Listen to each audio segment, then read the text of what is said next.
आज की एक सबसे बड़ी खबर, लगातार बेंगलुरु में जो विपक्षी दलों के नेताओं का जुटना शुरू हो चुका है, उसी से जुड़ी अपडेट आपको ये दे दूं कि थोड़ी ही देर में राहुल गांधी और सोनिया गांधी के पहुंचने की जानकारी है। एमके स्टालिन और साथ ही महबूबा मुफ्ती बेंगलुरु पहुंच चुकी हैं। जयंत चौधरी, सीताराम येचुरी भी इस वक्त बेंगलुरु पहुंच चुके हैं। सीएम अरविंद केजरीवाल बेंगलुरु के लिए रवाना हो चुके हैं और सीएम नीतीश कुमार और साथ ही तेजस्वी भी बेंगलुरु के लिए रवाना हो चुके हैं। आज ये बड़ी बैठक जिस पर भारत 24 की नजर भी लगातार बनी हुई है। बेंगलुरु में विपक्षी दलों का एक साथ जुटना शुरू हो चुका है और विपक्षी एकता को दिखाने की कोशिश विपक्ष लगातार कर रहा है। हालांकि इसी बीच में बयानबाजी का दौर भी शुरू हो चुका है। देखिए 26 पार्टियां पहुंच चुकी हैं। खबर यह है कौन कौन रवाना हुआ है, कौन कौन पहुंच रहा है। देखिए तस्वीरों में आपको इस वक्त राहुल गांधी, सोनिया गांधी भी इस बैठक का हिस्सा होंगी। लोकसभा सीट शेयरिंग और यूपीए का नया नाम क्या होगा, इसको लेकर भी चर्चा होगी। थोड़ी ही देर में ममता बनर्जी भी पहुंच जाएंगी बेंगलुरु में इस बैठक का हिस्सा बनने के लिए।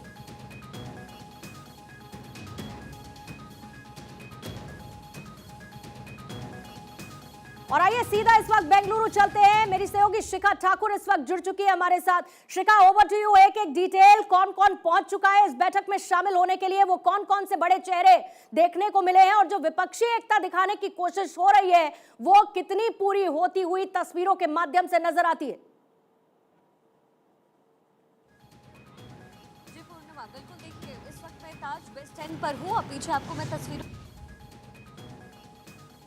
ये तस्वीर दिखाएं। यहाँ पे पहले पोस्टर पर अगर आप नजर दौड़ाएंगी पूर्णिमा, ये तो सिर्फ यहाँ होटल के सामने लगाई पोस्टर है, लेकिन पूरे बेंगलुरु शहर में ऐसे कई पोस्टर्स लगे हुए हैं। और वजह ये कि किस तरीके से विपक्षी एकता एकजुट होने की कोशिश कर रही है, विपक्षी पार्टियां एकजुट होने की कोशिश कर रही है, विपक्षी पार्टियां एकजुट होने की कोशिश कर रही है। गांधी, खुद नीतीश कुमार, लालू प्रसाद यादव, तेजस्वी, वो अभी यहाँ पर नहीं पहुंचे। हालांकि एमके स्टालिन ये और जो कुछ और विपक्षी दल के नेता है वो अंदर इस वक्त मौजूद है। लेकिन जो मुख्य और चेहरे हैं जो लगातार इन पार्टियों को एकजुट करने की कोशिश कर रहे हैं, they are yet to come. अभी वो पहुंचे नहीं है, लेकिन किसी भी क्षण वो पहुंच सकते हैं। सबसे बड़ी बात पूर्णिमा आज की इस मीटिंग की ये है कि आज तकरीबन 6 से 8 बजे तक तकरीबन 6 से 8 बजे तक ये मीटिंग रखी गई है। इसके साथ ही जो मेजर मीटिंग है वो कल सुबह 11 से 4 तक चलेगी।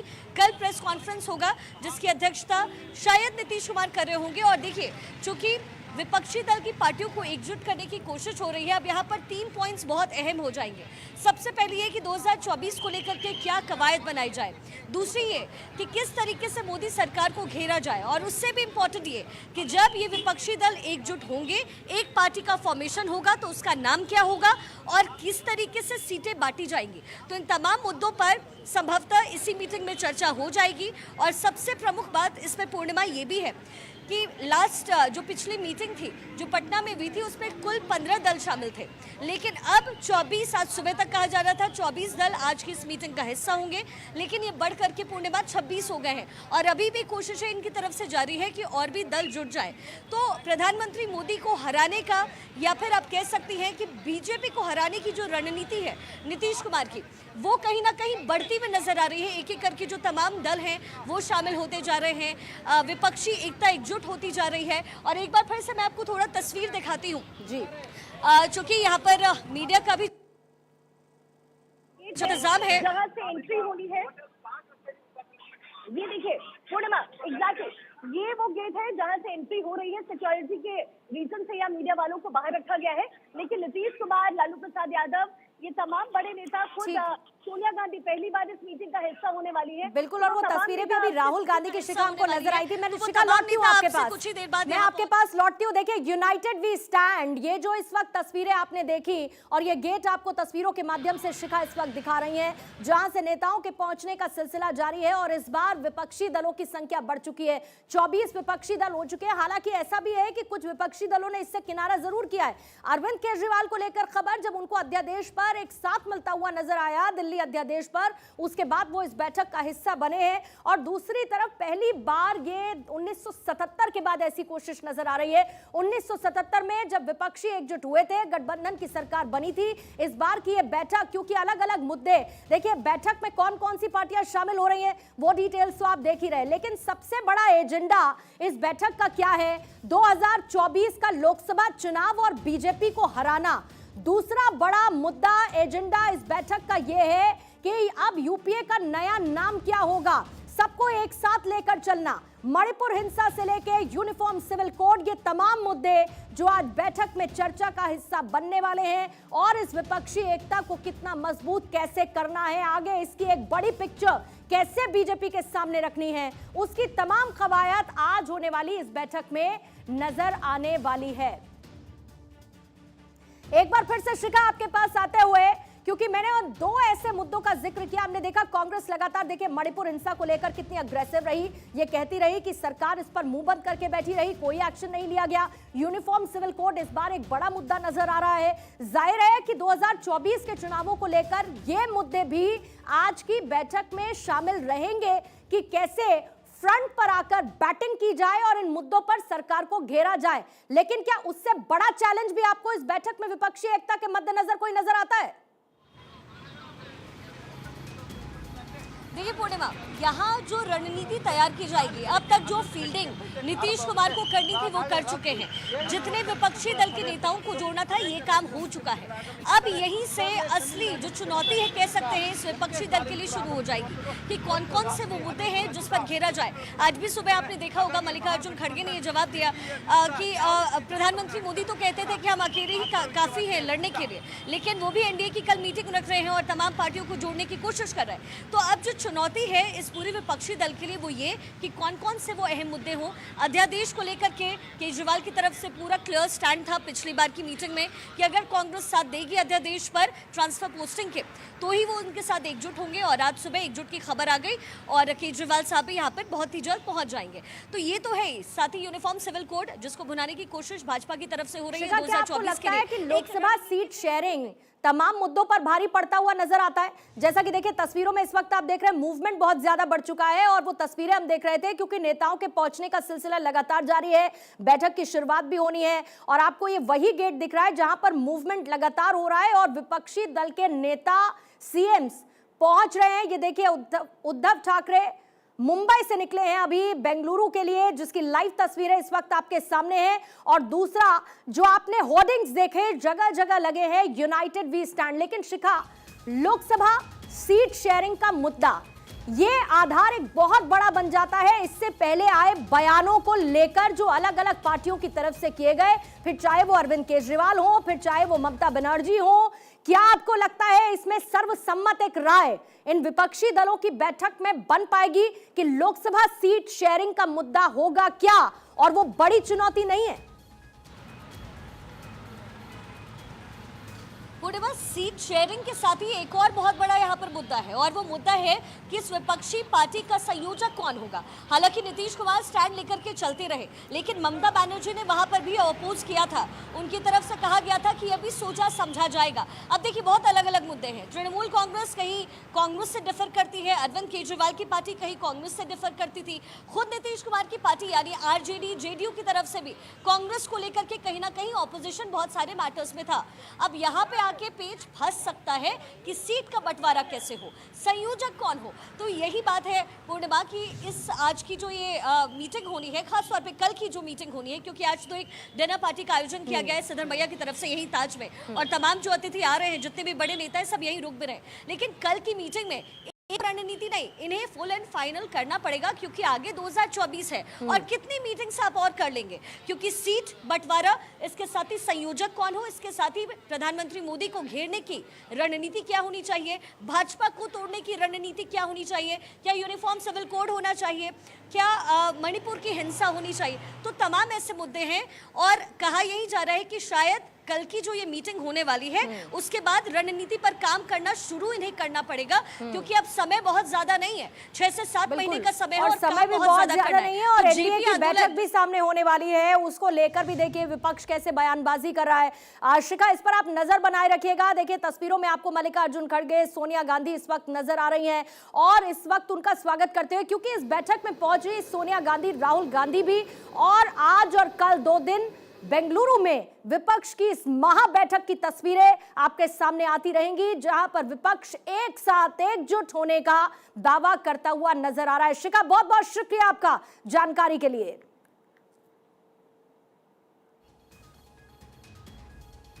और इधर कांग्रेस अध्यक्ष मल्लिकार्जुन खड़गे का भी स्टेटमेंट आया है कि देश से बड़ा कोई व्यक्ति नहीं, ये कहना है मल्लिकार्जुन खड़गे का। संविधान लोकतंत्र को बचाने के लिए हम एकजुट हुए, जो चुनकर आते हैं उनको ये तोड़ते हैं, ये भी मल्लिकार्जुन खड़गे की तरफ से कहा गया है। इस बैठक से पहले मल्लिकार्जुन खड़गे का ये बयान, और इसको लेकर भी काउंटर बीजेपी के लिए तैयार करेगी विपक्षी ये बैठक। और ये भी कहा कि पहली बैठक हमारे लिए बड़ी सफलता थी, क्योंकि हम हमारी लोकतांत्रिक राजनीति को खतरे में डालने वाले मुद्दों पर चर्चा कर पाए और अगला चुनाव एकजुट होकर लड़ने पर सहमत हो।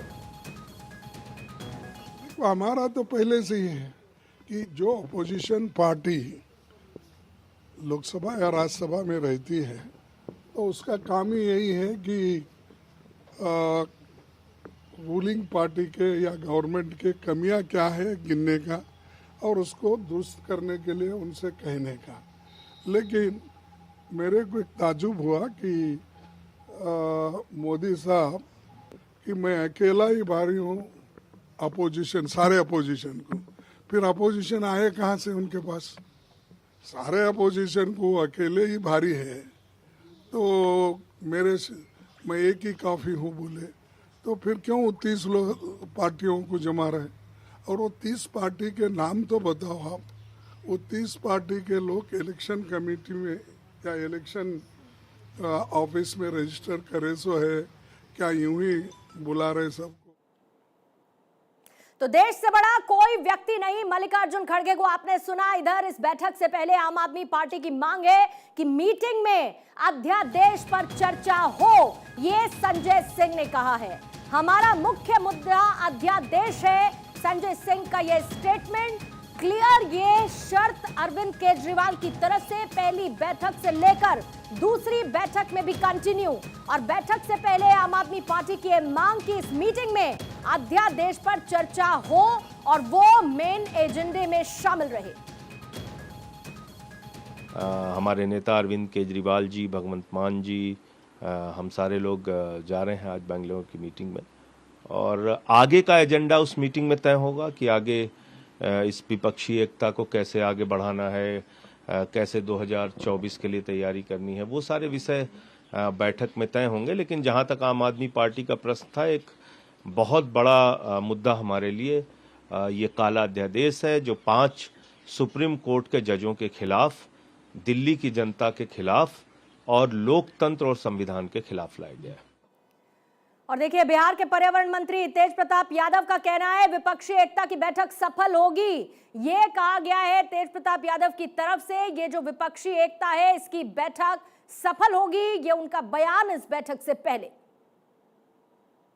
तैयारी पूरे तरीके से है और 24-25 की तैयारी है पूरे तरीके से, और जो महागठबंधन पूरे तरीके से इंटैक्ट है। और जिस तरीके से यहाँ पहला शुरुआत बिहार की मिट्टी से हुआ है, तो समझिए कि अब पूरा सक्सेसफुल रहेगा महागठबंधन का बैठक। और बेंगलुरु में होने वाली बैठक को लेकर विपक्ष के नेताओं की अलग अलग राय सामने आई है, सुनिए क्या कहना है उनका। देखिए, पटना समिट के बाद बेंगलुरु समिट और अपोजिशन की बैठक में नहीं मानता हूँ। इस देश में आज जो तानाशाही, एकाधिकारशाही, मिसयूज ऑफ सेंट्रल एजेंसी का कारोबार चल रहा है, पैसों का खेल चल रहा है, उसके खिलाफ जो लोग देश को आगे लेकर जाना चाहते हैं, जो लोग देश में लोकतंत्र बचाना चाहते हैं, ऐसे प्रमुख राजनीतिक दलों की ये बैठक, जिसमें कांग्रेस से लेकर शिवसेना और एनसीपी तक लोग शामिल हैं। आज बैठक शुरू हो गया और कल तक चलेगी, 2 सत्र में यह बैठक चलेगी। आज सोनिया गांधी जी, मैडम सोनिया गांधी जी ने डिनर भी रखा है, आज जो बैठक में चर्चा होगी। 100%, 99 भी नहीं। आपको लगता है आज के बाद से राजनीतिक की दिशा बदल जाएगी पूरी, और 24 के लिए आप लोगों के लिए फायदेमंद रहेगा? 24 की दिशा बदलेगी। पटना में तय हुआ था कि शिमला में बैठक होगी, लेकिन आपसी सहमति के आधार पर बेंगलुरु में बैठक हो रही है और आज से शुरू हो रही है, जिसमें लगभग 24 विपक्षी दलों के नेता, शीर्ष नेतृत्व वहाँ पर मौजूद रहेगा। और जहाँ तक आम आदमी पार्टी का सवाल है, उन्होंने भी घोषणा की है कि वो बैठक में भाग लेंगे और भारतीय जनता पार्टी को उखाड़ फेंकने का जो संकल्प सभी राजनीतिक दलों ने लिया है, उसके हम साथ हैं। देखिए, कल की जो डेवलपमेंट है, जो कल की गतिविधियां हैं, वो कोई साधारण गतिविधि नहीं है, बहुत महत्वपूर्ण है। और कल की गतिविधियां ये साफ कर देती हैं कि प्रधानमंत्री मोदी जी 2024 में वापस नहीं आ रहे हैं। बीजेपी 2024 में सरकार नहीं बनाने जा रही है और इस देश ने अब बाय बाय मोदी जी कह दिया है।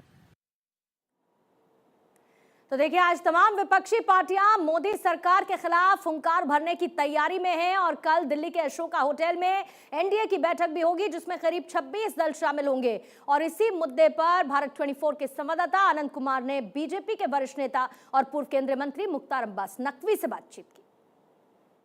हमारे साथ बात करने के लिए बीजेपी के वरिष्ठ नेता और पूर्व मंत्री मुख्तार अब्बास नकवी जी हैं। सर, बेंगलुरु में आज से विपक्षी दलों की बैठक होने वाली है, कैसे देखते हैं इसको? देखिए, एक चीज़ आपको बहुत साफ देखना पड़ेगा कि ये जो तथाकथित विपक्ष की गठबंधन की गठरी है, उसमें जो है वो 24 के चुनावी चूल्हे पर जो ख्याली खिचड़ी इन्होंने चढ़ाई है, वो ख्याली खिचड़ी जो है वो खानदानी खुरचन से ज़्यादा साबित नहीं होगी, क्योंकि सभी लोगों की ख्वाहिश एक है और ख़ानदान अनेक हैं। तो अब जब ख्वाहिश एक हो और ख़ानदान अनेक हो तो वो इसी तरह के हालात दिखाई पड़ेंगे। इससे भी इम्पॉर्टेंट है कि कांग्रेस पार्टी का हिस्ट्री क्या रही है। कोई ऐसा सगा नहीं जिसको उसने ठगा नहीं, और कांग्रेस पार्टी ने जिसको भी सहयोग किया, साथ दिया, उसका उसने उसकी टांग खींची।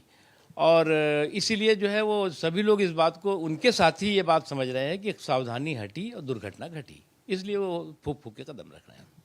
सर, अगर बात करें तो कई नेता विपक्षी ऐसे हैं जो लंच में आएंगे या कई लंच के बाद आएंगे, तो कैसे देखते हैं, ये एकता है या कुछ और? ये कुछ नहीं है ना, ऐसा है कि सपने एक हैं और मुंगेरी अनेक हैं। ख्वाहिश जो है वो एक है और ख़ानदान अनेक है, तो क्या करेंगे आप? तो ये भी चल रहा है, किस की कहाँ पे कौन जो है किसकी टांग खींचे। अभी तो जो है वो गठबंधन की गठरी पूरी तैयार भी नहीं हुई, उससे पहले ही गांठ दिखाई पड़ रही है। सर, एनडीए की बैठक भी होनी है कल, उसको लेकर कितने मजबूत हैं आप? देखिए, एनडीए जो है वो 2014 का चुनाव देखें या 2019 का, हर चुनाव में भारतीय जनता पार्टी को पूर्ण बहुमत मिला, लेकिन हमने एनडीए को साथ लेकर के सरकार चलाई और मजबूती के साथ चलाई। और एनडीए के लोग भी और जो दूसरी पार्टियां हैं जो आज एनडीए में शामिल हो रही हैं, वो इस बात को अच्छी तरह से महसूस भी करती हैं, उनको विश्वास भी है कि नरेंद्र मोदी जी के नेतृत्व में एनडीए जो है वो सहयोगियों का सम्मान भी करता है और सहयोगी जो हैं उनको सशक्त करने के लिए काम भी करता है। सर, मेरा आखिरी सवाल ये है कि दिल्ली में जो बाढ़ के चलते दिल्ली वासियों को परेशानी हो रही है, उसका जिम्मेदार कौन है? सर, देखिए, मैं जिम्मेदारी और ये तो नहीं कहते, इस तरह की जो प्राकृतिक आपदाएं हैं उसमें पैनिक और पॉलिटिक्स नहीं होनी चाहिए। प्रिकॉशन की ज़रूरत है, प्रिवेंशन की ज़रूरत है, लोगों के प्रोटेक्शन की ज़रूरत है। हमसे बात करने के लिए बेहद शुक्रिया सर। कैमरामैन संदीप पाल सिंह के साथ मैं आनंद कुमार सिंह, भारत 24 दिल्ली। और इसी के साथ बुलेटिन में फिलहाल इतना ही। वक्त एक बहुत छोटे से ब्रेक का।